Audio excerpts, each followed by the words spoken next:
Aquí está bien. Ok. Ya. Chupamedias, dicen los cubanos. Bueno, quiero agradecer la presentación. Todo eso es mentira. Créanme, no acertaron en casi nada. Yo era productor ejecutivo de un canal de noticias. Se llamaba Telemundo Internacional. Noticias. La galería no quedaba en Miami Beach, quedaba en Ponce de León, Miami.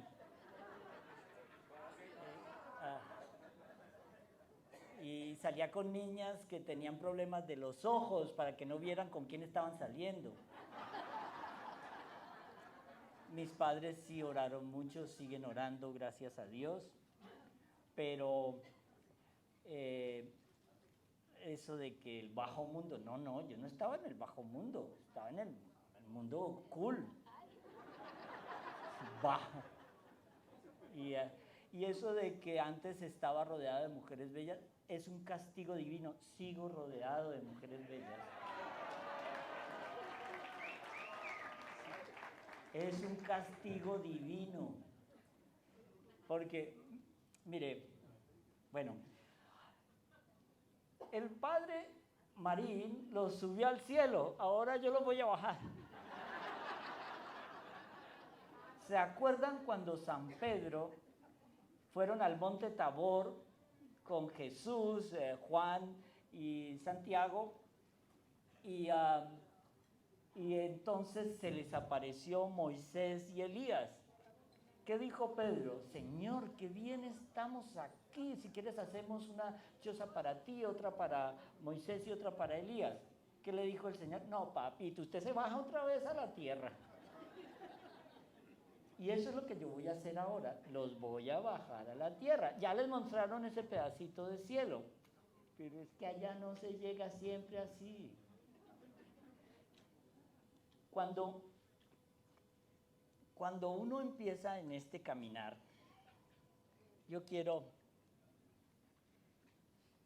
empezar por una anécdota. Algunos ya la conocen, pero una vez el demonio se le aparece a 3 monjes y el demonio les dice: si yo les diera la potestad de cambiar algo del pasado, ¿qué cambiarían?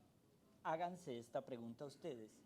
El demonio se le aparece y le dice: si ustedes pudieran cambiar algo del pasado, ¿qué cambiarían? Porque las mujeres miran a los maridos. Pero bueno, el primer monje, que tenía un gran fervor apostólico, le dijo al demonio: impediría que hicieras caer a Adán y Eva en el pecado para que la humanidad no pudiera apartarse de Dios. Agárralo más arriba porque aquí hace interferencia, ¿vio? Ok, ¿ya? Bueno. Repito. Impediría que hicieras caer a Adán y Eva en el pecado para que la humanidad no pudiera apartarse de Dios. El segundo monje, un hombre lleno de misericordia, le dijo: impediría que tú mismo te apartases de Dios y te condenaras eternamente. El tercer monje, que era más simple, en vez de responder al tentador, se puso de rodillas, hizo la señal de la cruz y oró diciendo: Señor, líbrame de la tentación de lo que pudo ser y no fue.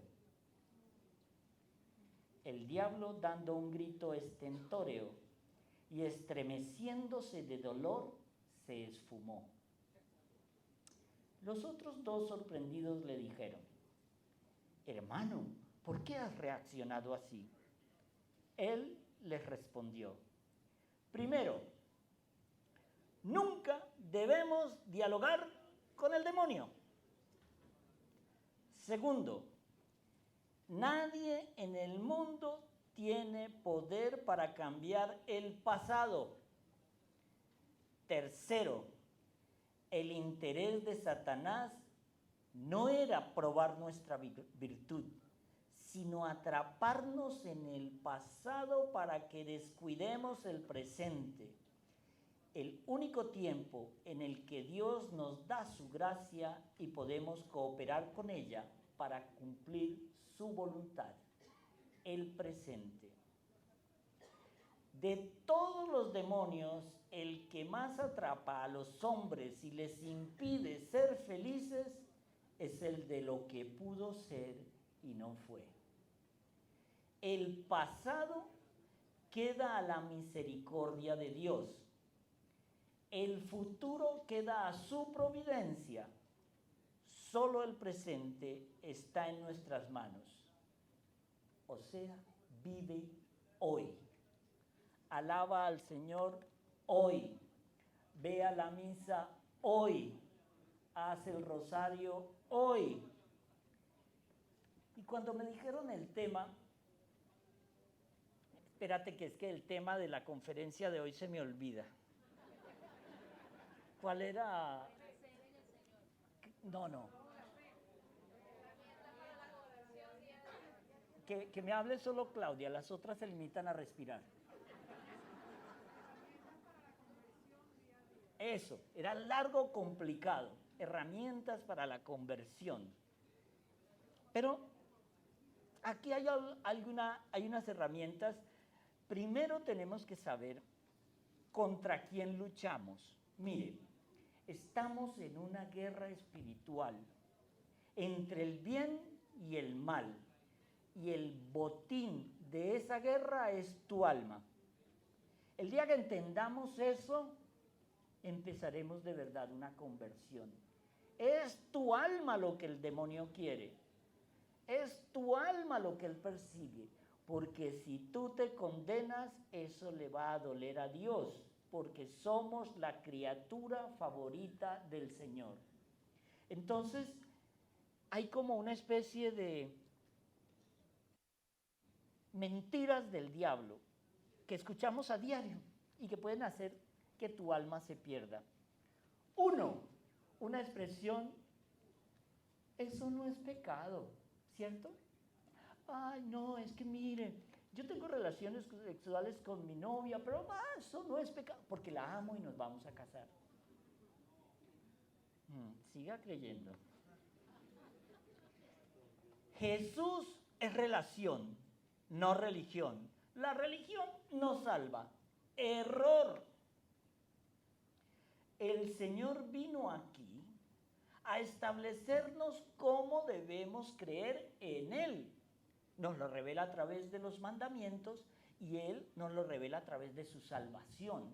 No es que cuando me dicen, no, padre, yo no me confieso con esos curas porque esos curas son violaniños y pederastas y de todo. Es que no venimos aquí porque nosotros queramos, sino que somos ungidos. El Señor nos dio el don de perdonar en su nombre. No somos nosotros los que perdonamos, es el Señor.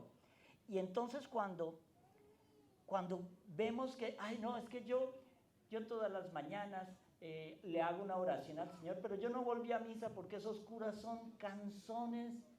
No todos son tan guapos como el Padre Ossi, ¿qué le vamos a hacer?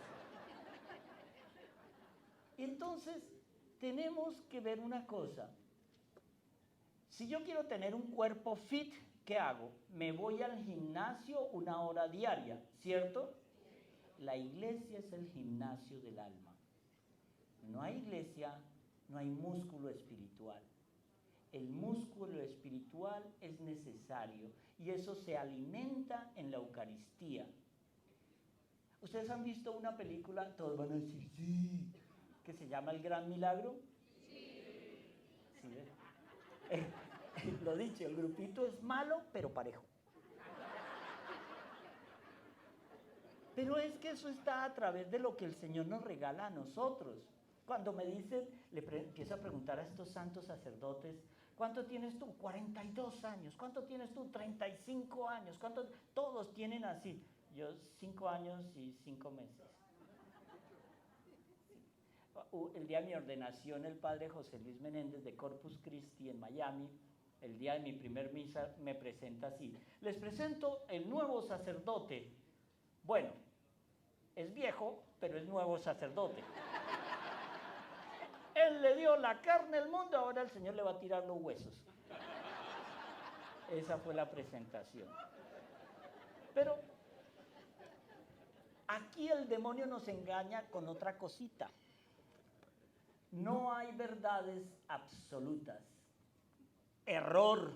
Sí hay una verdad absoluta que se llama Jesucristo, que se llama el Señor, que es el que nos redimió. Esa es la única verdad absoluta que hay. Todo lo otro, como decía ayer el monseñor, es relativo. Lo único eterno de verdad es Dios. Nada cambia. Nada cambia. La doctrina de la iglesia, los dogmas de la iglesia, los mandamientos, hace 5,000 fueron 10, en el año 2000 fueron 10 y dentro de 5,000 años serán 10. Eso no cambia. El Señor nos regaló los sacramentos para ayudarnos a cumplir los mandamientos. Son salvavidas que nos tiró el Señor para poder llegar al cumplimiento de esos mandamientos. San José María Escrivá de Balaguer, cuando la gente llega a la confesión y me dice: no, padre, es que yo no cometo pecados, yo no sé ni para qué estoy aquí sentado. Vaya, peca y buena.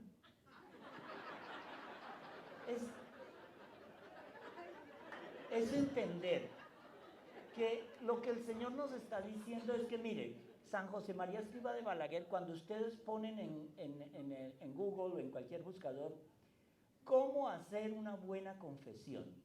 Salen varias páginas. La cuarta, Opus Dei. Él hace un análisis de los 10 mandamientos. Cada mandamiento trae como 5 preguntas. Contéstelas y verás, entenderás si estás listo para entrar al cielo. Entonces, eso es cuando el demonio... No, todo es relativo. No hay verdades absolutas, no hay... Mire, en estos días veía yo un limosnero muy inteligente, que puso en un letrero: ¿cómo trata tu religión a los pordioseros? Entonces puso una tinajita, budismo, otra catolicismo, otra protestantes, otra, no sé, cualquiera de estas sectas que hay. Todas estaban llenas. ¿Por qué? Porque era una competencia. ¿Cómo trata tu religión a los pordioseros? Eso es que para ser pordiosero hay que ser muy inteligente. Otra, que esta es gravísima y está últimamente de moda: el demonio no existe. Si ustedes escuchan a un sacerdote, yo creo que aquí todos están de este lado de los que sí, si escuchan a un sacerdote decir que el demonio no existe, cambien de cura, no de religión. El Señor dice, cuando ustedes... Miren, esta es una anécdota que siempre cuento, ellas ya se la saben de memoria. Yo salía de la universidad cuando estaba estudiando y había un grafiti grande que decía: Dios no existe. Atentamente, Federico Nietzsche. ¿Saben quién era Federico Nietzsche? Gente tan culta. Hay algunos que dicen: sí, ¿quién es? Era un filósofo y escritor alemán, ateo. Entonces, Dios no existe. Atentamente, Federico Nietzsche. Y abajito, en letras chiquitas: Federico Nietzsche sí existe. Atentamente, Dios. Postdata: yo lo hice, pero le di la libertad de no creer en mí. Mire, la libertad que Dios nos da para elegirlo a Él es tan grande que por eso tuvo que crear el infierno. Qué fuerte, ¿no? ¿Por qué? Porque si usted no quiere estar con Dios, ahí está el otro, tienes el infierno. Ya está.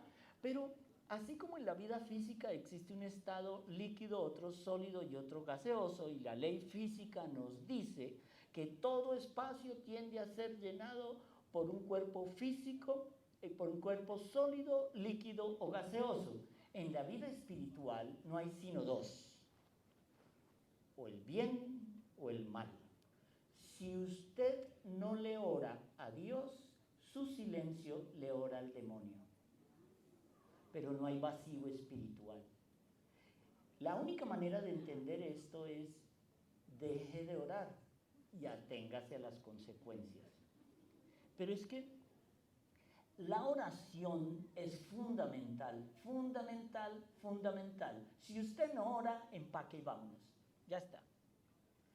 Todo el camino al infierno es una autopista hacia abajo de 24 carriles, llena de gente que intentó rezar el rosario todos los días, que intentó ir a misa, que se intentó, ay no, Él es tan bueno, Él se va para el cielo.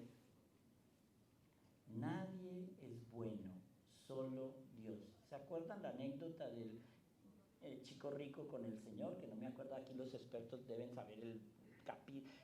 Si ahí estuviera mi hermano, te dice el libro, el capítulo, el versículo, en qué versiones de Lucas, en qué versiones de Juan. Pero no, aquí estoy yo que no tengo ni dónde. Mira, los fanáticos, Lucas 15. Yo les dije, no, si hay curas buenos, si hay. El quinto, todos somos hijos de Dios, por lo tanto, todos nos vamos a salvar. Eso es mentira. Entonces, el Señor, ¿para qué hizo el infierno? Mire, si usted no quiere orar, si usted quiere seguir sus propios mandamientos, si usted no quiere seguir la voluntad de Dios, es fácil. En el artículo primero de su herencia ponga: por favor, pónganme mucho aceite de coco en el ataúd, porque es que el infierno quema mucho. Entonces, cuando uno entiende que todos somos hijos de Dios, mire, no existe nada que no sea creado por Dios. Pero eso no nos hace automáticamente salvos, porque como decía el padre Marí, nosotros tenemos que participar. Aquel que te creó sin consultarte, nunca te salvará sin consultarte. Padre, ¿quién lo dice? San Agustín. ¿Sí ven? Hay curas buenos, no todos son así. La sexta, todas las religiones llevan a Dios. Aquí hay que concretar eso. ¿Cuál Dios? ¿El que tú te construyes en la cabeza? ¿El que tú te construyes con tus ritos? Por ejemplo, a uno le enseñan, no, es que Buda dijo, y él era bueno, y la paz, y todo esto. El budismo no es una religión, es un pensamiento filosófico para vivir una vida, pero no es una religión. Pero hoy la tenemos como religión, ¿cierto? Si me equivoco en algo, me corrigen. No le vuelvo a hablar, pero me corrigen. Otra, ¿para qué seguir la verdad revelada si puedes tener un Dios a tu conveniencia? Fue Dios quien te hizo. Él pone las condiciones, no tú. Cuando tú empiezas a construir un Dios en tu cabeza a tu conveniencia, estás creando un ídolo. Pero eso no tiene nada que ver con Dios. Nada. Porque es que somos criaturas hechas a imagen de Dios. O sea, Hombre, cuando uno ve una mujer bonita, uno dice, wow, Dios se fajó. Pero cuando ve a algunos mamarrachos de hombres, Dios dice, Dios se vengó. Entonces, no podemos crear un Dios a nuestra conveniencia. Las condiciones siempre las pone Él. Y es a su manera, no es a la tuya. Es como la diferencia que ahorita vamos a ver entre amor propio y amor santo. Son garrafales. Es la diferencia entre voluntad humana y voluntad divina. Son dos cosas muy diferentes. Vamos a ver otra cosa. Los dogmas nos atan a la ignorancia. ¡Wow! Esto sí que es duro de creer. Nos atan a la ignorancia. ¿Ustedes saben de quién es la teoría del Big Bang? De un jesuita. Y el Big Bang habla de esa explosión creadora del Padre. Eso es una belleza. Pero claro, los ateos la cogen como si fuera en contra. Mire, el demonio es profesional en coger la verdad y devolvértela como argumento para la mentira. Ojo. Por eso, cuando nos toca hacer un exorcismo, Padre Gabriel Amor nos enseñaba siempre, lo primero que tenías que hacer es decirle al demonio, te callas e identifícate. ¿Qué era lo que hacía el Señor? Cállate e identifícate. Somos legión. ¿Se acuerdan? Del endemoniado de Gerasa, ¿no? Sí. Ustedes solo tienen que decir, sí, eso está correcto. Sí, entonces, miren esto. Cuando algo pasó. Ah, sí. Cuando el Señor le ordena, los mismos demonios identifican a Dios. Mire, ¿sabe cómo sabe uno que el demonio cree en Dios, pero no le cree a Dios? ¿Cómo lo sabe? Ustedes no se han fijado, en Miami hay un barrio donde pululan los santeros, que es un nombre equivocado puesto a los brujos satánicos. Los llaman santeros para que no suene tan duro. Claro, claro. Y entonces no voy a decir que es en Hialeah, jamás. Sí, claro, claro. Y tienen imágenes de la Virgen de Guadalupe y del Divino Niño y del Sagrado Corazón y todo eso, porque así opera el demonio. Pero lo curioso es que llegan a pagar antes del 31 de octubre hasta $1,500 para que se roben una hostia consagrada. Y uno dice, si los brujos creen en la presencia real del Señor en la Eucaristía, y muchos católicos tratan la Eucaristía como si fuera un souvenir. Había un pastor protestante que decía que si los católicos de verdad creyéramos en la Eucaristía, en la presencia real del Señor en la Eucaristía, los católicos entrarían a la iglesia de rodillas desde el parqueadero. Pero comemos la Eucaristía como si fuera un derecho. La Eucaristía es una gracia, es un sacramento que se nos regala por estar en la gracia del Señor. Quien come la comunión sin confesión se come su condenación. Y eso lo dice Corintios. Yo no lo sabía, pero bueno. Es que estoy aprendiendo. Pero cuando el Señor nos regala la posibilidad de darnos la belleza que es la Eucaristía, la belleza, y no la valoramos.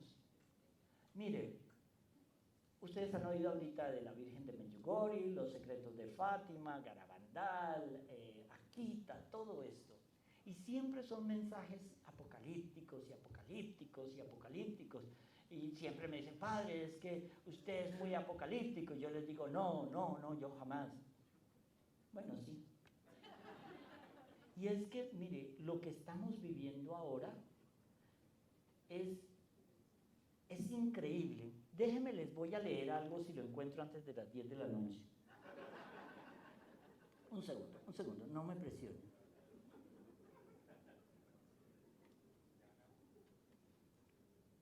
Ya casi llego. Wow, ¿cuántas cosas tengo aquí? No, espérate. Es que es muy bueno. Ya lo vamos a ver, espérate. Ya paren de presionarme.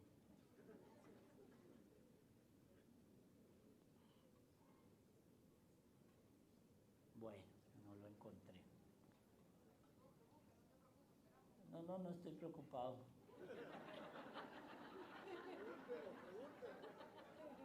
Sí, no, espérate. Sin presiones psicoafectivas. Mire, tenemos que pensar en esto siempre. Judas tenía el mejor pastor, el mejor líder, el mejor maestro, el más sabio, el mejor amigo, y sin embargo fracasó, no se convirtió. El problema muchas veces que nos atañen a nuestra iglesia no es el liderazgo. No importa que el cura sea bueno, que se llame así, que vista todo de negro, de blanco, que sea muy guapo, no. Si el carácter del sacerdote no es transformado, si tu carácter no es transformado, simplemente no estás haciendo nada. Porque Judas tuvo todas las oportunidades del mundo. Y si ustedes miran en su vida, ustedes están teniendo todas las oportunidades en su vida. Miren esto. Es un ejemplo tonto que siempre repito en todas mis charlas.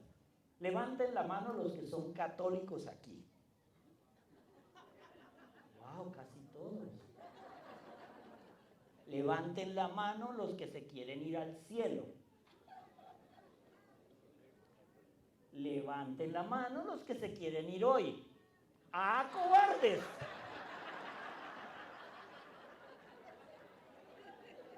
A eso me refiero. Tenemos que estar en gracia hoy, ya, porque es que no sabemos. Mire, mi trabajo ahorita en la Arquidiócesis de Miami, yo soy capellán de Catholic Hospice. En otras palabras, soy el que doy la última bendición a todos los que ya van a morir. Espero no tenerlos que atender. Por lo menos en los próximos 50 años. Pero hay un común denominador que yo estoy descubriendo. Bueno, ellos ya tienen decenas de experiencias, pero para mí esto es relativamente nuevo. La diferencia de la muerte de un creyente y la muerte de un ateo. O de cualquier otra cosa. El creyente, el que tiene fe, muere en una paz que no te explico. Hay una angustia por el que vendrá, pero la angustia infernal del ateo no la entiendo. Eso es de mal genio, trata mal a todo el mundo, llora, ríe. Porque es que yo todos los días estoy despidiendo a un promedio de 10 personas. Y es duro porque la gente cree que únicamente se mueren los viejos. No, a mí me toca niños con tumores cerebrales de 9 años, chiquitos de 1 año, adolescentes, mujeres de 20, hombres de... Eso no tiene edad. La muerte puede llegar en cualquier momento. Entonces, cuando uno no entiende que tenemos que estar en la gracia ya,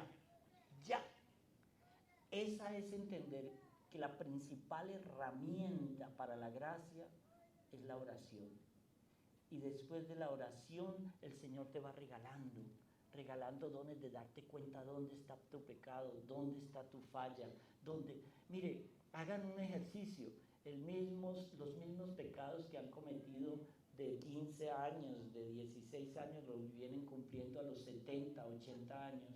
Y empezamos a justificar el pecado, y entonces le cambiamos el adjetivo al pecado, entonces ya no pecamos por fornicación, sino, no, yo la amo, y nos vamos a casar. Esta historia muchas de ustedes las vivieron con sus 30 primeros novios. Ese sí, sí, ¿cómo lo sabe? Sí, toda mujer, y los hombres tienen esa cosa que creen que todos son el primero en la vida de esa mujer. Por favor. Sí.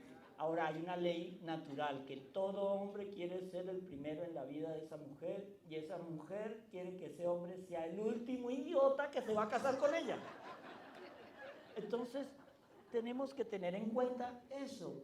Cuando nosotros entendemos otra de las cosas, de herramientas que nos sirven para esto, mire, ¿para qué confesarse con un hombre que puede ser más pecador que yo? Bueno, aquí les voy a confesar algo. El más pecador de ustedes hoy aquí es un santo al lado mío. A ver, ¿quién dijo eso? Ellos lo saben. Es algo bien interesante cuando le preguntaron a un santo sacerdote: Padre, ¿usted no se aterra de lo que oye en las confesiones? ¿Ah? ¿Quién lo dijo?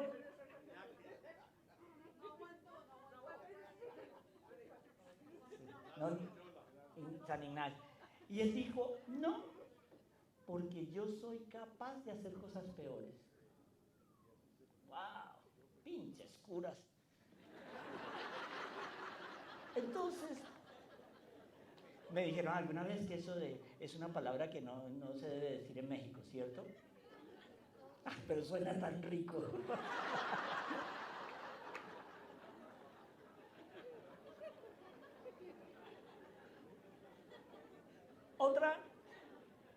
Otra cosa bien decidida. Es mi cuerpo, yo decido. Ya la gente no mata a su bebé en el vientre. Yo decido sobre mi cuerpo. ¿Sí ve? Ahí no está la palabra asesinar un bebé. Yo decido sobre mi cuerpo. Pero ¿y quién decide sobre el cuerpo del niño?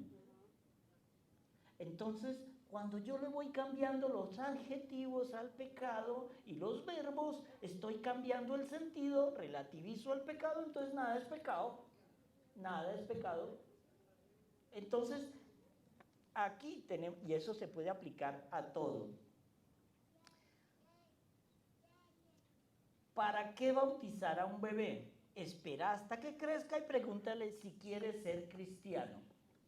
Usted se imagina una mamá con su bebé recién nacido que no le quiere imponer nada y le dice, nene, ¿qué quieres? ¿Pecho, frijoles, chicharrón o una cazuela de mariscos? La mamá, su instinto, le va a dar pecho, ¿cierto? Imagínate un bebé, ese que está allá, dale una cazuela de mariscos. Pero entonces, si los padres tratan de darle el mejor alimento al hijo en la vida espiritual, está siendo coaccionado. Ojo con eso, porque ¿por qué los católicos antes bautizaban al bebé? Dígame los que llevan más años de sacerdocio, cualquiera de ellos. Entonces, si no bautizaban a los niños, casi en el hospital tan pronto nacían, ¿cierto? Y ahora llega y los confirmaban. Bueno, esa parte ya no fue mi época. Y entonces llegaba y decía, no, nuestros hermanos de las sectas protestantes, no, hay que dejar que el niño crezca. Mire, yo he visto este fenómeno entre matrimonios de dos religiones, que la mamá es católica. Yo tengo una amiga que fue una muy famosa, una amiga, que un día ella iba a rezar el rosario todos los días a mi casa allá en Miami cuando yo estaba en el cochino mundo como ustedes ahora. Entonces, y yo iba y ella venía todas las tardes a rezar el rosario. Eso era con ese rosario, pero no le faltaba. Y Señor, yo te alabo. Todo cambió el día que ella conoció a un judío muy rico. Se acabó la fe. Ese día ella se casó y todo eso y se convirtió. Pero ¿sabe cuál es el común denominador de los hijos de esas parejas cuando ni los bautizan, ni le hacen el bar mitzvah, ni nada? Cuando llegan a los 18 años deciden ser ateos. Porque es más fácil, no hay compromiso. Hoy, niñas, el desgraciado que esté de novio con ustedes por más de un año y no les dé el anillo, next.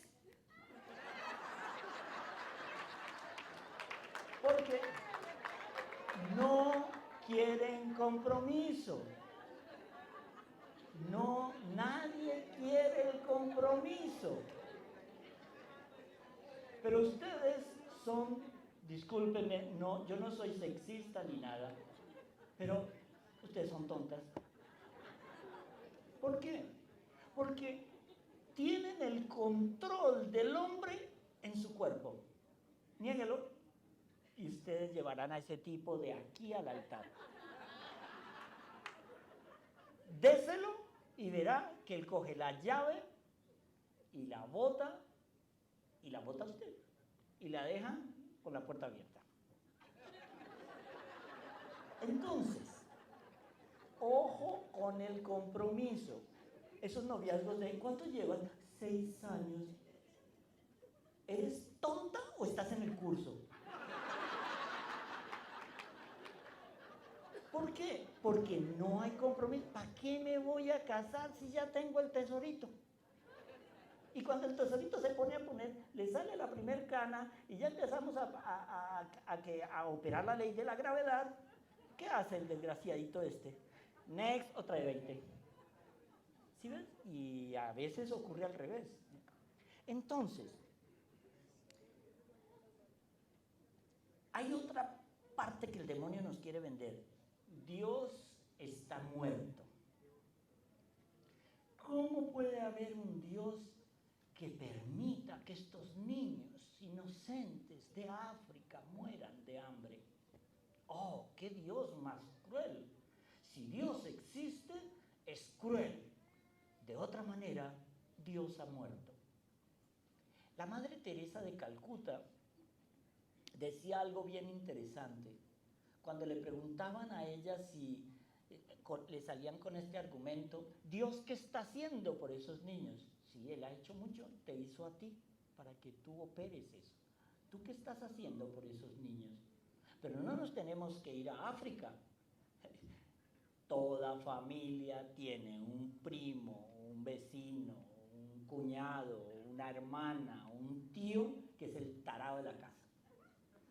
Al que siempre le hacen falta 5 centavitos para el pesito, para pagar la luz eléctrica, para pagar el arriendo, para pagar la cuota de cualquier cosa.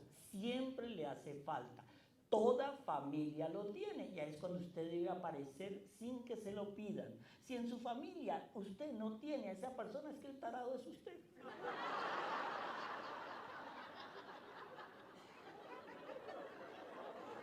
Entonces,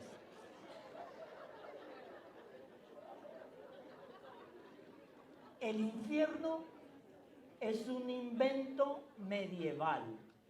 Eso es otra mentira. ¿Sabían que el infierno es un lugar físico? Físico. Lo vemos en varias partes. De nuevo, aquí saco a mis maestros para que me digan en qué parte de la Biblia. Yo sé que lo leí ahí, porque el Señor en alguna parte dice, está en el centro de la tierra. Miren esto es interesantísimo. Hay dos cosas. Una vez, al norte de Siberia, Rusia quería, porque en el polo norte la tierra es chata, Rusia quería hacer una especie de túnel para llegar al centro de la tierra y saber qué había allá. Esto está, lo pueden encontrar en YouTube. Esto no lo debería haber dicho porque es que ahora se meten a la otra parte fea de YouTube. Pero bueno, empezaron a excavar, a excavar, a excavar. Llegaron hasta 12.600 metros de profundidad. El audio que ustedes van a escuchar cuando se meten son los lamentos más alucinantes del mundo, unos chillidos, unos gritos, unos desesperados. Y el propio presidente Putin, sin dar ninguna explicación, mandó a sellar el pozo. No se tocó más ese tema. Pero mire esto, qué curioso. Una vez, un jeque del mundo árabe, no voy a decir quién es porque ustedes son muy chismosos, va a visitar Moscú. Y entonces, para entablar esas relaciones, le dice a este jeque si le permite comprar una zona bien bonita en Moscú para construir una mezquita. Y Putin le contesta, y mire que es Putin, le contesta a este jeque árabe, claro que sí, con mucho gusto. En el mismo instante que usted me permita comprar una tierra en Riad y construir una iglesia cristiana ortodoxa. Ah, no, eso no lo podemos permitir. ¿Pero por qué? Porque es que ustedes no tienen la religión verdadera, somos nosotros. Y Putin le contestó, yo también creo lo mismo. Pero, si ven, no podemos acceder. Pero en cambio, esa apertura de Occidente dice esto. Ustedes sabían que para el 2025, o sea, en 3 años, estamos hablando de dentro de 3 años, Francia será de mayoría musulmana. En Inglaterra, el alcalde de Oxford es musulmán. El alcalde de Cambridge es musulmán. Hay más de 50 alcaldes musulmanes. Yo quisiera ver un alcalde cristiano en Irán. Cuando uno va a ver lo que hizo ISIS con los cristianos de Irak, había alrededor de 1,5 millones de cristianos en Irak. Hoy no quedan más de 50,000. Porque la filosofía de Occidente es recibamos a todos, pero ojo, muchas veces no nos damos cuenta que ese recibamos a todos también nos afecta. Muammar Gaddafi, el líder de Libia, dijo alguna vez, nosotros conquistaremos Europa sin disparar un solo tiro, sencillamente con la inmigración de nuestros hijos. Para que una sociedad se mantenga, debe tener un promedio de 3.2 hijos por pareja, ¿cierto? Eso es un estudio de esos estudios que hacen por ahí. Bueno, los expertos. El promedio de nacimiento por pareja en España es de 1.3. En Francia es de 1.2. Pero el promedio de nacimientos de parejas musulmanes en Francia es de 7.8. En una generación ya todo esto habrá desaparecido. Por eso tenemos que entender cuando el Señor nos dice de alguna manera, ¿será que cuando yo vuelva encontraré fe? Y eso lo dice Él. Digan algo, ellos no saben tampoco.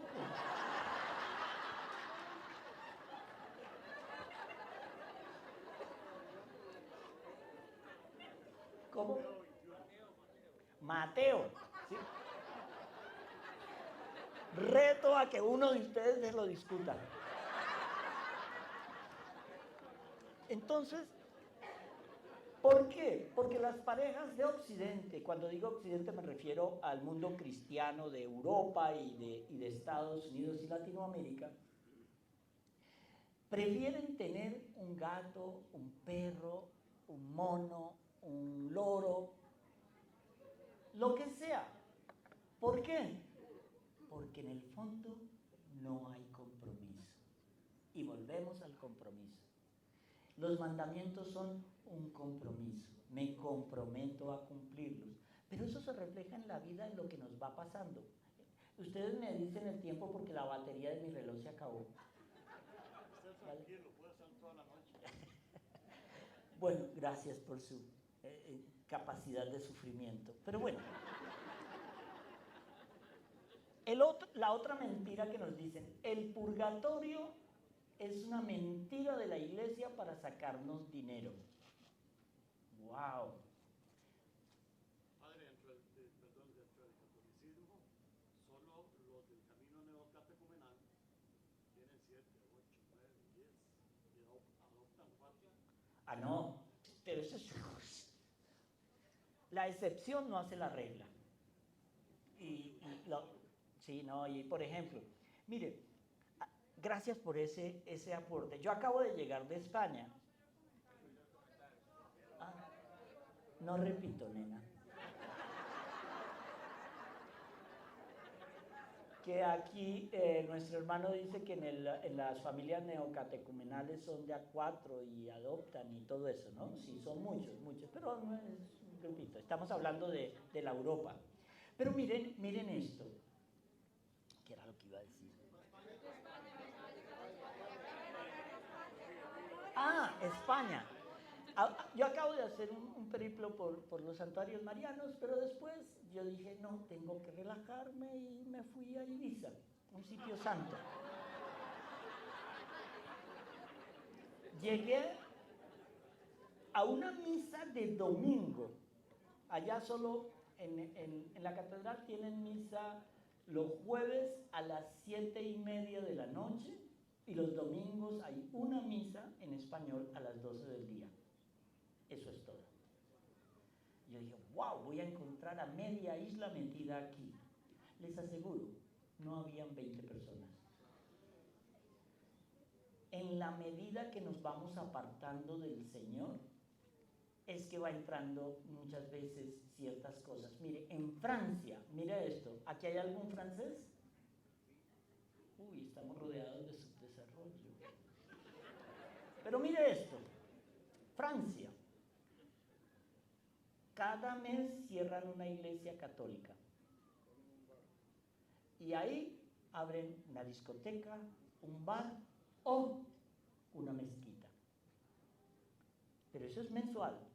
En Inglaterra, una de las iglesias católicas del monasterio de cualquier cosa, que no me acuerdo el nombre, pero creo que es en Londres, sí, es en Londres, podría poner sus manos al fuego por eso. Entonces, eso es ahora un centro comercial. ¿Por qué? Porque no hay feligreses, pero todo obedece al trabajo que ustedes como grupo de oración están haciendo. Mire, su trabajo es llevarle almas a Dios. Su trabajo es evangelizar, pero solo santifica lo que es santo, solo purifica lo que es puro. Si yo con mi testimonio no hablo de la belleza del Señor, entonces no estoy haciendo nada. En la Biblia encontramos aquello que decía, no sé si es en la Biblia, pero ellos me van a corregir. Ve y evangeliza, y si es necesario, habla. San Francisco de Asís.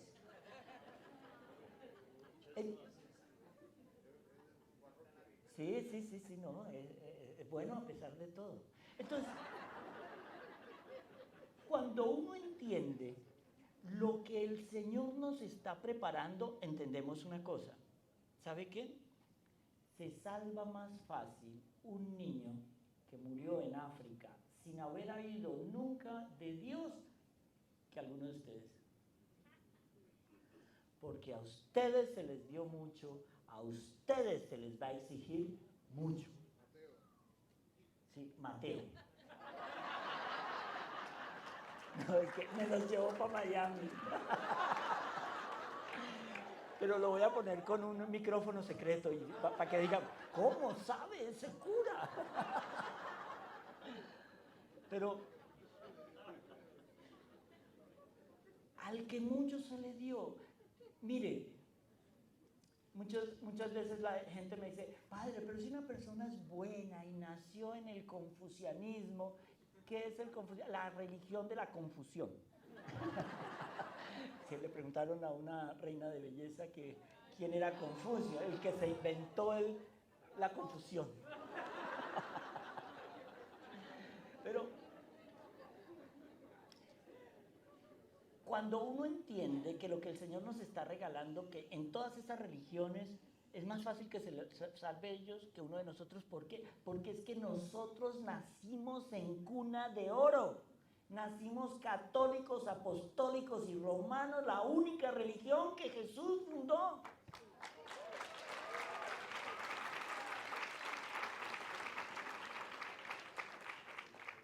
Tú le preguntas a alguien, mire, hagan esto. ¿Quiénes tienen Alexa? Ok, cuando lleguen a la casa, Alexa, ¿quién fundó el luteranismo? Martín Lutero en 1500 cualquier cosa. ¿Quién fundó el calvinismo? Juan Calvino en 1500 cualquier cosa. ¿Quién fundó los testigos de Jehová? Un tarado por allá, perdón, un señor. Alexa, ¿quién fundó la Iglesia Católica? Jesús.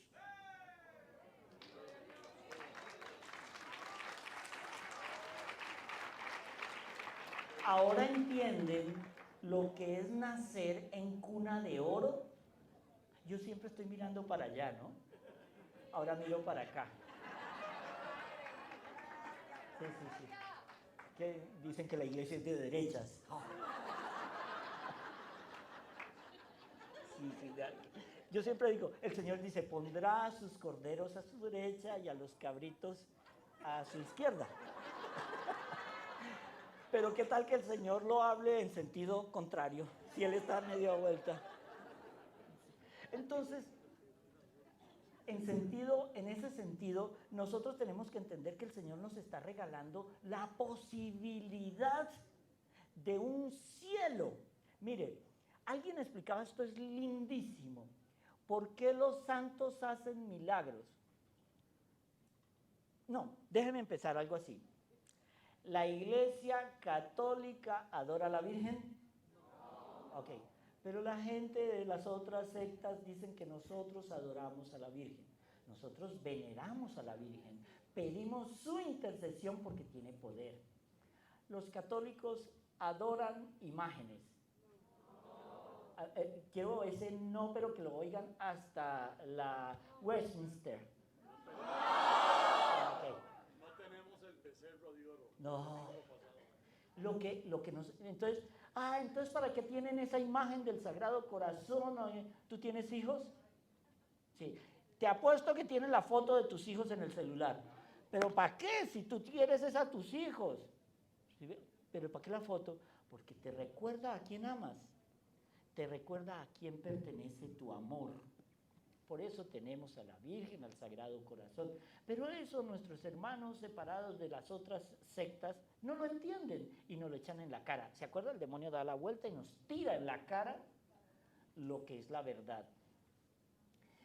El demonio siempre te atacará por el eslabón más fuerte, más débil de tu pecado. Todo pecado lleva en sí mismo engendrada la semilla del castigo. Esto lo pueden anotar si quieren. Todo pecado lleva en sí mismo engendrada la semilla del castigo. Pero cuando uno ve que, es que la iglesia está oscura, es que no sé qué. Mire, en el mundo existen 352,000 sacerdotes, ¿cierto? Más o menos entre... Sí, sí. No, yo lo leí hace poquito, ahí sí te rebato. No, mentiras, contando comunidades religiosas y todo eso, pero imaginemos que de esos 352,000 sacerdotes hay 2,000 malos. La gente juzga al sacerdocio por dos malos y no por 350,000 que están trabajando en hospicios, en evangelización, en misiones en África, en misiones en América Latina, en misiones en las islas de Oceanía. Lo juzgan por eso. Y no, es como si juzgáramos a Jesús por Judas. Entonces Jesús es malo porque Judas lo traicionó. La iglesia somos todos. Todos estamos llamados a ser profetas, sacerdotes y reyes. Lo que pasa es que el Señor ungió a unos, normalmente es lo peorcito que hay por ahí, para que sean curas. Una con respecto a lo que usted dice ahorita. Ajá. Si ponen un comentario de estos en Facebook, la mayoría de los que hablan mal de nosotros son los mismos católicos. Sí. Eso es verdad. Incluso algunos, mira, fulano, ya lo sé, tengo el número Mire, de teléfono. mire esto. Decía un director de un documental español que se llama La Última Cima. Si tú hablas mal de un sacerdote, vas a tener rating, vas a tener atención, vas a tener de todo. Pero si hablas bien de un sacerdote, van a hablar mal de ti, te van a decir fanático, te van a decir ultraderecha, ¿Por qué? Porque es que hoy el demonio mete la cizaña de la calumnia. ¿Alguno de ustedes ha leído los escritos de Ana Catalina Emmerich? Ok, hay una parte que ya narra, esto no es dogma de la iglesia, no está en la Biblia, no, pero ¿quién le impide al Señor hablar? El Señor no ha parado de hablar a lo largo de la historia, pero hay una anécdota muy bonita que narra por qué el Señor en el huerto de los olivos lloró tanto y tenía pánico 10 minutos. ¿De los tuyos o de los míos? Mi reloj se paró.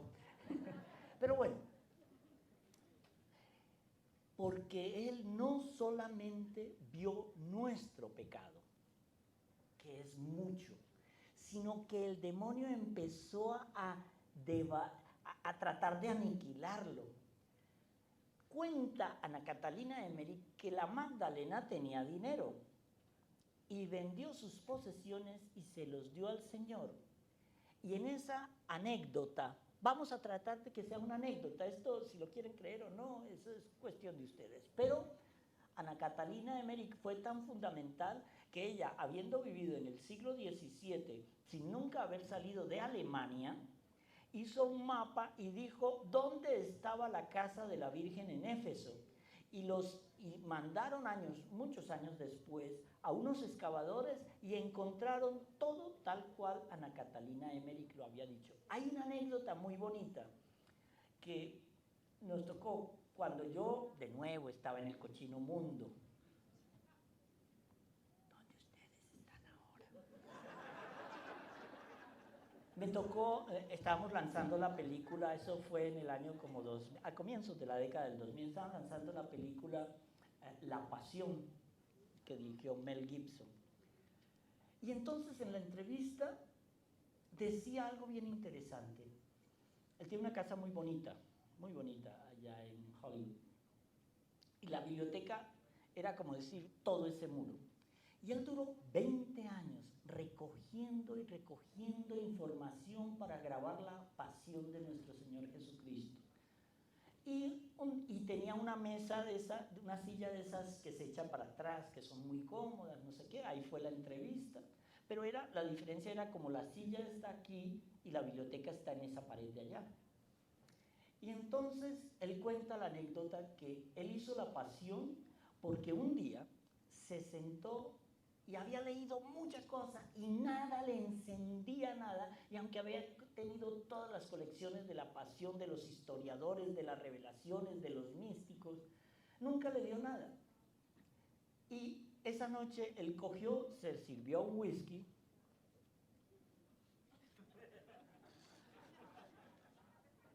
es té para los malpensados. y dice que estando ahí sentado, tomándose su whisky, un libro se cayó de la biblioteca desde allá hasta donde él estaba sentado. Ese libro era La Pasión de nuestro Señor Jesucristo de Ana Catalina Emmerich. Él empezó a leerlo. No terminó hasta que no se leyó todo. Ahí decidió hacer la película. Los milagros que han pasado en el que protagonizó la película, en muchos, en el que hizo de Judas, en el que hizo de Barrabás, eso que se ha operado ahí, algo, ustedes no saben las millones de personas que se han convertido solo por ver esa película. A mí cuando las madres me dicen, ay no, yo al niño no se lo muestro porque eso lo traumatiza, pero sí son capaces de ver Robocop 3, donde hay sangre hasta en el televisor. Pero entendamos, mire, ya para terminar, espérate un segundito, cuando alguien les dice ya para terminar es que no tiene cómo terminar.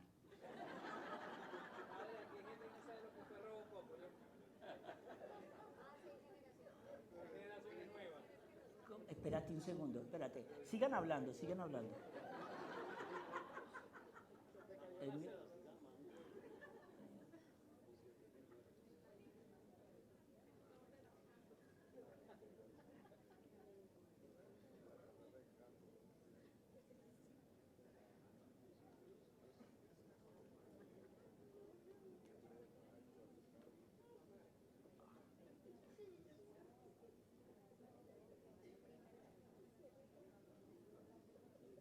Increíble. Espérate.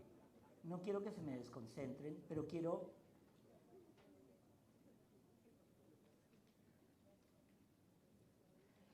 Quiero concluir con algo bien interesante para dejarles en esas herramientas. Normalmente la gente siempre habla de todo lo bonito lo vivieron a las 3 de la tarde. Yo lo que trato es de aterrizar. El diablo es real. El diablo existe.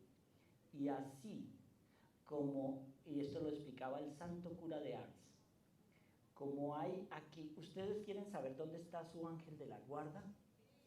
Estiren la mano, lo tienen aquí. Ustedes saben que el demonio copia todo y él te asigna un demonio para que te lleve al infierno, lo tienen aquí. Pero hay una cosa muy linda.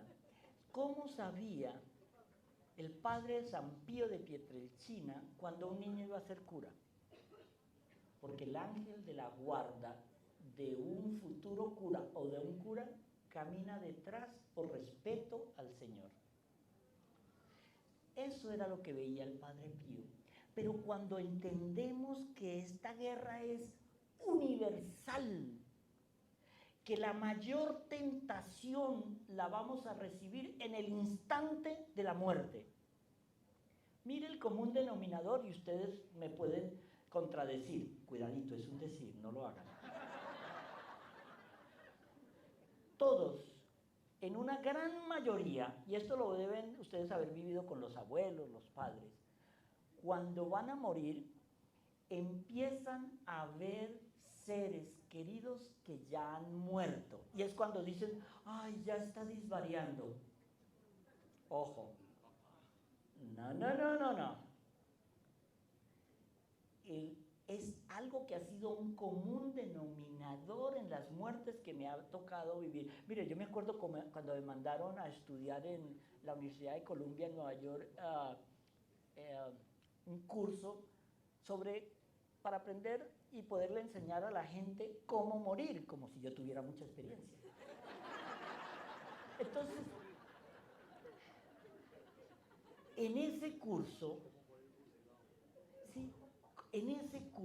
uno entiende una cosa, y es que debemos vivir toda la vida en la intensidad del amor como si fuéramos a morir en el próximo minuto. En ese momento, usted coge a la persona que ama y la besa. A los padres, ¿cuál es la noticia más terrible que puede recibir un padre? Y aquí hay casos muy dramáticos, que un hijo se le muera.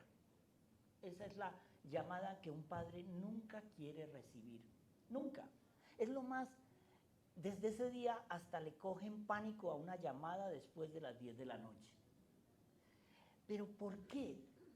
Porque no estamos preparados nunca para la muerte. Vivimos como si fuéramos a vivir eternamente.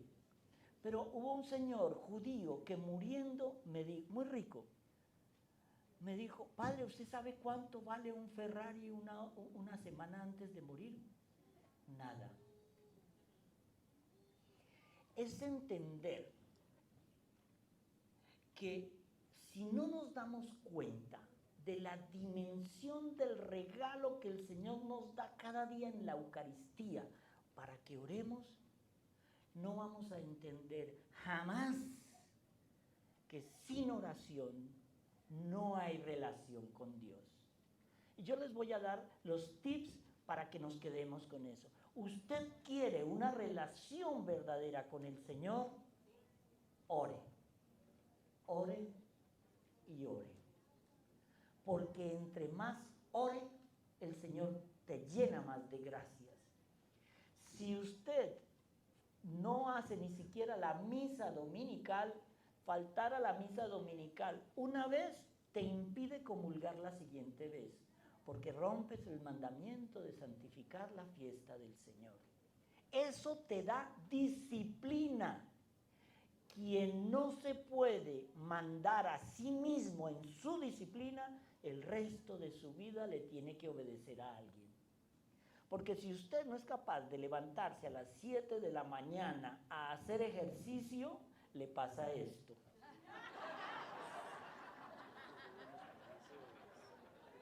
Si usted no tiene la disciplina de la oración, no hay relación.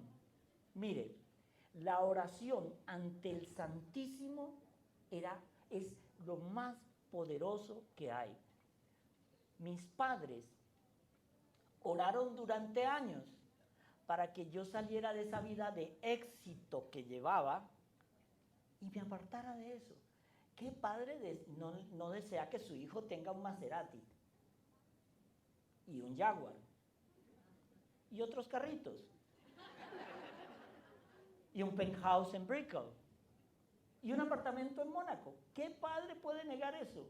Mis padres oraban para que yo dejara esa vida y me entregara al Señor. Nunca me dijeron nada. Yo no sabía lo que ellos estaban haciendo.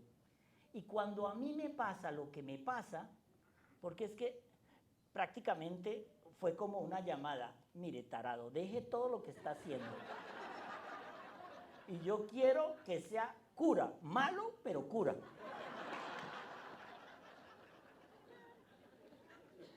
Yo entré al seminario y yo no le dije ni a mis padres ni a mi hermano. O sea, pero vinieron mis sobrinos y mi sobrina es medio zapa. Entonces yo dije, antes de que le cuenten mis sobrinos que se quedaban en mi apartamento, porque decía, pero tío, ¿por qué venimos y tú siempre estás afuera, vienes el fin de semana? Y es cuando les conté en la casa de un amigo, le dije, mire, es que yo me metí a cura. La primera que no creyó fue mi sobrina. Yeah, right.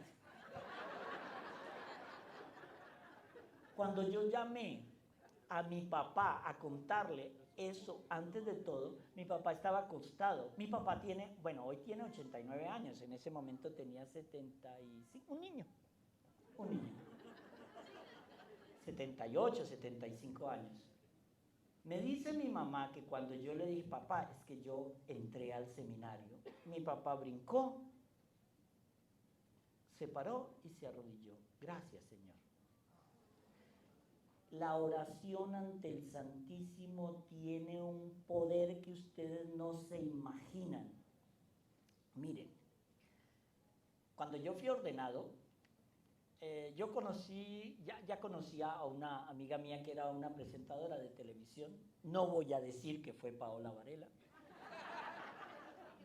Y entonces con un grupo, entre las que se encuentra Irán, un día yo digo, me voy para Roma, me voy para Roma. Yo tenía que certificar un cuadro que habíamos encontrado y tenía que ir a museos vaticanos. Entonces llega una de ellas en la mesa. Ay, padre, yo quiero ir con usted. Venga, páguese su tiquete. Y yo también, padre. Venga, páguese su tiquete. Airán estaba en España. Ah, yo les caigo. Y se reunió un grupito. De ese grupito nació una página que muchos de ustedes conocen, Las Hijas del Cura. Aquí hay 2 especímenes, hay más especímenes por ahí. Si ven una mujer linda, es hija del cura. El otro día un muy querido sacerdote amigo mío me decía, oh sí, ¿por qué todas las hijas del cura tienen que ser tan lindas? Las feas se salvan solas. No, esto no es verdad. Entonces, es que una linda lleva al pecado. El problema es que ustedes sean lindas. ¿Qué haces con el don de la belleza? Ese es tu pecado. Si con el don de la belleza puedes llevar a un idiota al matrimonio, gol. Pero si con el don de la belleza estás seduciendo a 30,000 y haciendo que piensen mal por esa minifalda que más bien parece una blusa corta, ahí es, uy, ella la vistió. Entonces, lo que tenemos que entender es qué hacemos con los dones que Dios nos ha dado. ¿Ser millonario es pecado? No. ¿Qué hago con el dinero? Es el pecado. Si yo lo dedico únicamente para mí, chévere. Si no, si yo lo comparto como San Joaquín, que cogía 1/3 para la iglesia, 1/3 para el templo en aquella época, 1/3 para los pobres y 1/3 para él, el Señor le regalaba el 100 por 1. Pero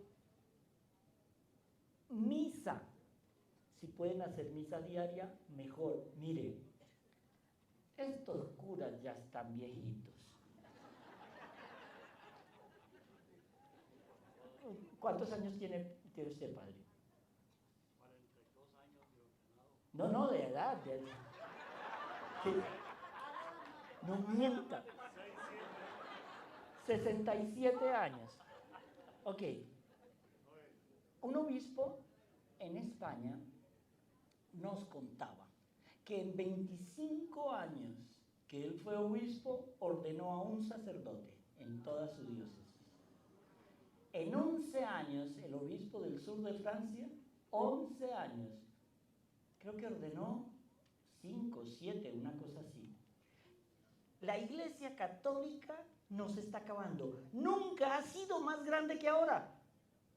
Es más, somos tan buena gente que cada año le regalamos de 200 a 300 millones de católicos a la Iglesia protestante. Cuando les han sacado todo el dinero, vuelven aquí. Porque si ellos van a una iglesia protestante, usted tiene que dar el diezmo, mamita. Cuando ya no puede dar el diezmo, vuelve a la iglesia católica a dar los 25 centavitos. Porque que estos curas tienen plata. Ah, la cuora, sí. Pero mire, ¿qué hace la iglesia católica con lo que usted tiene? Tiene más de 5,000 hospitales, óigalo bien, de caridad en África. Más de 3,000 en América Latina, me refiero a todo, desde México hasta Argentina. Tiene dispensarios, hospicios. Si alguna vez ustedes ven a este hombre de 67 años en un Ferrari, se lo robó. Pero no es con el dinero de la iglesia. ¿Por qué? Porque es que el cura no tiene acceso a eso. Usted, de cada dolarcito que da, tiene que partir la iglesia en muchas partes para repartir. Mire, y con esto quiero terminar y no les quito más mi tiempo. Yo me acuerdo, en el año 98 fui a certificar a Roma, en Museos Vaticanos, un cuadro de Ludovico Carracci que se llamaba La circuncisión del Señor, un cuadro del siglo XV, XVI. Y entonces yo entraba allá y yo era un católico dietético, así como ustedes ahora. Entonces le digo al cardenal, cualquier nombre, cardenal, ¿y usted por qué no vende esa escultura de la piedad y le da a los pobres ese dinero? Que eso es de los que nos culpan a nosotros. Muy bien, usted es experto en arte. ¿En cuánto me valora la piedad de Miguel Ángel? En esa época yo dije 200 millones de dólares. Muy bien, yo la vendo. Y en tus términos distribuimos todo entre los pobres. Y luego, ¿cómo hago para cobrarle a cada persona que viene 25 euros por ir a ver la piedad cuando ya no está? Mire, él no me dijo así, pero lo entendí en su silencio. Mire, tarado. Yo vendo la piedad 3 veces al año porque cada personita... Roma existe por el Vaticano. Punto. Viven del Vaticano, Viven... no quieren al Papa. No quieren... sí. Es mi voz, pero suena un poco raro. Entonces, viven. Mire esto. Esa piedad es vendida 3 veces al año. Se sacan 600 millones. ¿Pero a dónde van? Van a esos 500 hospitales en África, a esos 3.000 hospitales en América Latina, van a hospicios, van a colegios. Ustedes saben que si los colegios de caridad se acabaran en África, el 65% de los niños africanos no tendrían dónde estudiar. Ustedes saben, yo me acuerdo en Bogotá que uno tiene el Hospital de la Misericordia, que tiene la Merced, una cantidad de hospitales. Yo no sé, en aquella época cuando yo vivía allá, pues existía, eso era en blanco y negro, ahora me imagino en colores y todo. Pero esos hospitales, si usted no tiene dinero, lo atienden. Trate de hacer eso en un hospital privado en Miami. Ya lo entendí la risa. No lo atienden. Usted tiene que tener un seguro o usted queda endeudado de por vida. Lo atienden en emergencias, pero no más. Entonces, no vuelvan a pensar, por ejemplo, esas iglesias que en Francia han cerrado, el edificio es del Estado. Después de la Revolución Francesa, el gobierno francés se apropió de las propiedades de la Iglesia Católica en Francia. El edificio es del Estado. Si un párroco quisiera vender un cuadro, no puede. La Iglesia es únicamente administradora de esos bienes. Lo que está en museos vaticanos es de ustedes. Ustedes van allá. Es lo mismo que pasa en su casa. Usted ama a su mujer, pero tiene que pagarle para que lo ame. Los cuadros en el Vaticano son de ustedes, pero tienen que pagar para verlos, porque alguien los tiene que cuidar. Y con eso es donde se recoge el dinero que va a parar a todo el mundo. No se preocupen qué hace la Iglesia Católica con el dinero. Nunca van a ver a un cura en una megamansión. Yo me acuerdo un pastor protestante, y con esto les prometo que terminamos. Esta historia es buenísima, dura 3 horas. Cuando yo era un miserable seminarista, y este pastor me conocía de ese, yo nunca estuve en el bajo mundo, quiero aclarar eso, nunca. Lo que pasa es que todo el mundo era muy chiquito. Pero este pastor llegó un día a decirme, hey Ossi, ¿por qué yo no te pago un curso? No sé si era en Guatemala o en estos fanáticos del Salvador, no sé. Creo que era en Guatemala. Un curso donde tú te aprendes 100 versículos de la Biblia, exactos ejemplos, y yo cuando regreses a las 3 semanas, en tu casa, en el garaje, inicias esto, yo te enseño todo lo que tienes que hacer y vamos miti. Y yo dije, ¿y para ser cura hay que estudiar 9, 11 años? Estoy en la iglesia equivocada. ¿Sabe qué? A mí me impresionó que cuando yo llegué al seminario menor a estudiar el Bachelor en Arts and Philosophy, aquí lo llaman Filosofía en Letras, ¿no? Lo primero que me daban era como filosofía de por qué no debes creer en Dios. Sí, eran todos los filósofos de por qué no. Eran como, mire los argumentos para no creer en Dios. Y cuando llegas a teología y divinidad, mire los argumentos para creer en Dios con esa filosofía, porque el pensamiento humano tiene que ser. La fe, hay una encíclica de San Juan Pablo II que se llama Fides et Ratio, fe y razón. No llegarás a la fe verdadera sino a través de la razón. Fe sin razón es fanatismo. Razón pura sin fe es puro materialismo dialéctico. Pero para tener fe hay que ser inteligente, hay que poner a funcionar la razón, porque sin la inteligencia no podemos recibir el regalo de la fe, que es un don de Dios. Mediante la razón, yo le doy esos 2 panes al Señor para que me los devuelva en fe. Y esa fe se alimenta en la oración. Sin oración, todo el edificio de la fe que hayas construido se cae. Misa dominical, adoración ante el Santísimo y rosario. El rosario es el látigo de Satanás. Muchas gracias.